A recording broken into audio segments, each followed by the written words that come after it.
RCT यानी root canal treatment यानी कि नस का इलाज कैसे करते हैं। तो रूट कैनाल ट्रीटमेंट कई बार क्यों किया जाता है, अगर दांत में इन्फेक्शन हो गया या दांत एक्सीडेंटली टूट जाता है तो या तो हमारा नस का कमरा खुल जाता है जिसे हम पल्प चैम्बर कहते हैं, या उसमें इन्फेक्शन हो जाता है।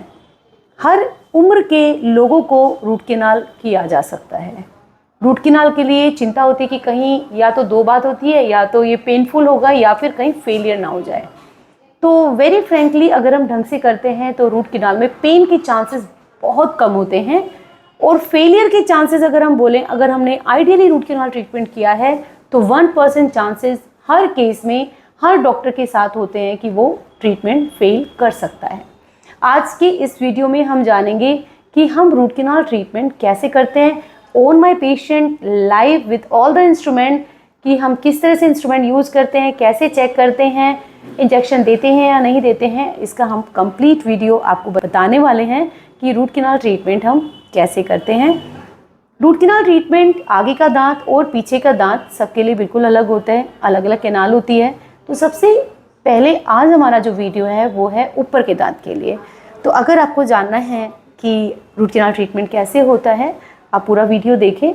को अगर आपके मन में कोई सवाल है हमें कमेंट में लिख सकते हैं। सबसे पहले आता है केस, इस बच्चे का चोट लगा जिसकी वजह से ये दो दांत निकल गया, ये टूट गया, और आज हम रूट कैनाल कर रहे हैं इस दांत में, क्योंकि इस दांत में रूट कैनाल हो चुका है और ये जो दांत है ये भी इन्फेक्टेड है।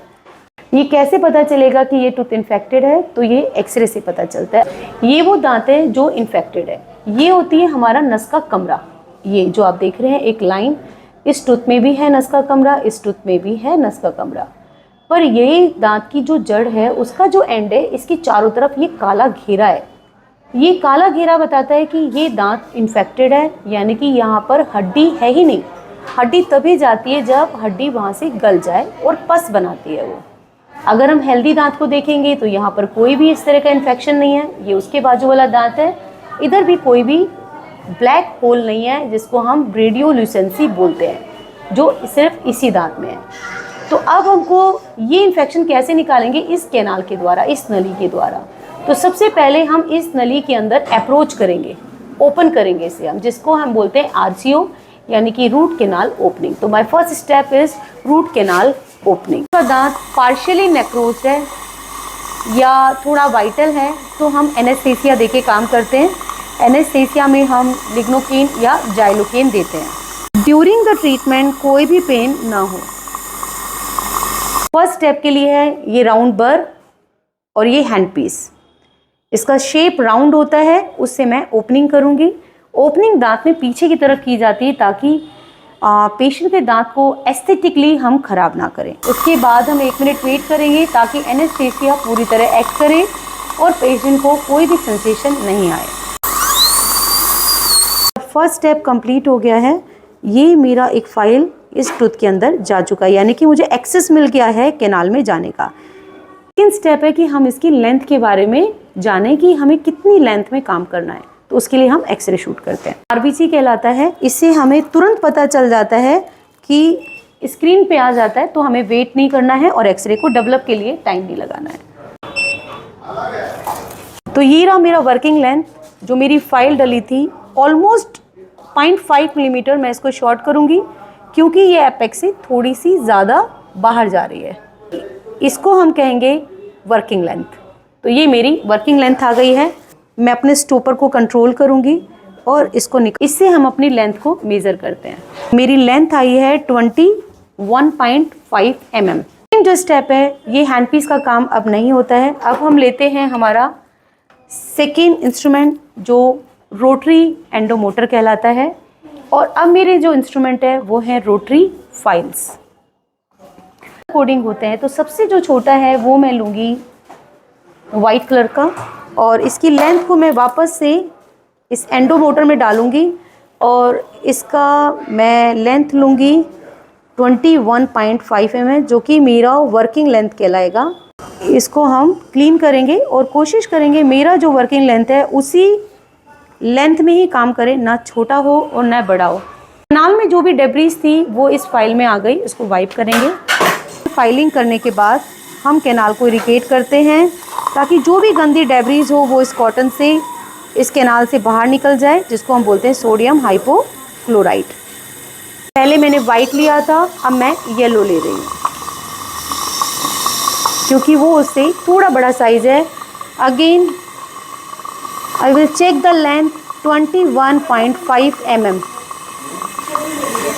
प्रिपरेशन ऑफ द कैनाल, इसका रोल होता है कि जो भी side wall of the root canal होती है वो क्लियर हो जाए और इन्फेक्शन टूथ में। This is my last file to clean, 30 number, 6%, 21.5 mm length.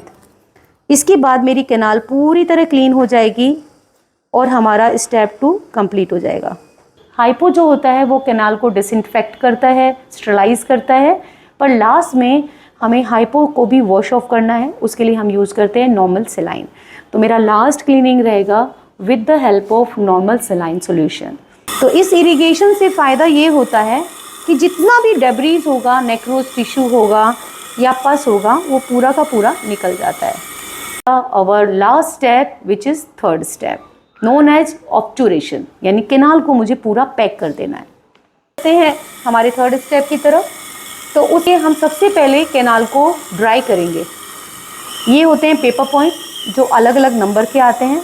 मैं यूज़ कर रही हूँ 30 नंबर 6% क्योंकि वो मेरा लास्ट फाइल था। इसका काम है कि ये कैनाल को ड्राई कर देगा, सारा सॉल्यूशन को एब्जॉर्ब कर लेगा। तो अब मैं देख रही हूँ थोड़ा वेट और स्टरलाइज हो गई है।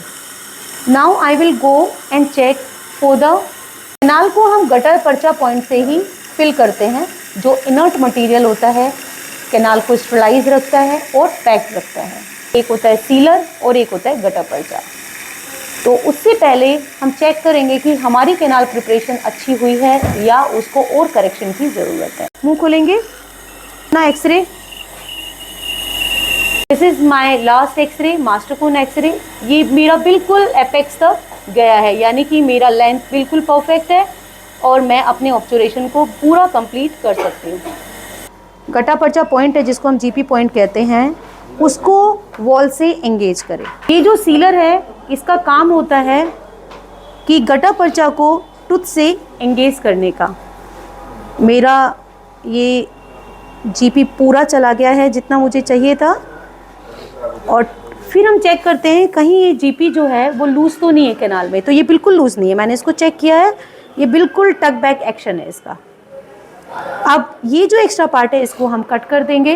हीट किया हुआ बर्निशर होता है, पेशेंट को कोई भी हार्म नहीं होता, कोई चोट नहीं लगती है। और इसको हम, ये मेरा एक्स्ट्रा पार्ट है जो निकल गया है। और मेरा रूट कैनाल का एक आखिरी पॉइंट बचा हुआ है और वो होता है कैनाल ओपनिंग को भी क्लोज करना। डॉक्टर का अपना एक चॉइस होता है। कुछ लोग ग्लास आइनोमर सीमेंट लेते हैं, कुछ लोग कंपोजिट लेते हैं, कुछ लोग टेम्पररी फिलिंग। मैं अभी टेम्पररी फिलिंग लूँगी क्योंकि मैं बहुत जल्दी ही इस दांत पे कैप लगाने वाली हूँ। तो my fourth step is going ahead with the temporary filling. This is my temporary filling and I am putting it. इससे मेरा कैनाल का ओरिफाइसिस पूरी तरह से क्लोज हो जाएगा, बंद हो जाएगा और उसमें कोई भी फूड पार्टिकल अब नहीं जाएगा। पेशेंट को इस दौरान कोई भी पेन हुआ तो हम पेशेंट से ही पूछेंगे कि किसी भी तरह का उसको दिक्कत हुआ क्या। बेटा कोई दिक्कत हुआ तुमको? नहीं। कोई दर्द हुआ? हाँ नहीं।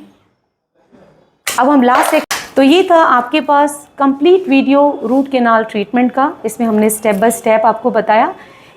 आगे भी आपको डेंटल से रिलेटेड कोई भी ट्रीटमेंट के बारे में जानकारी और पूरी जानकारी चाहिए, हमें कमेंट सेक्शन में लिखिए, हम उसके ऊपर ज़रूर वीडियो बनाएंगे और आपके साथ शेयर करेंगे। आपको वीडियो कैसा लगा ज़रूर बताएं। तो ये हमारा लास्ट एक्सरे है। Thank you so much. Follow for more and subscribe the channel. If you like the video kindly share it.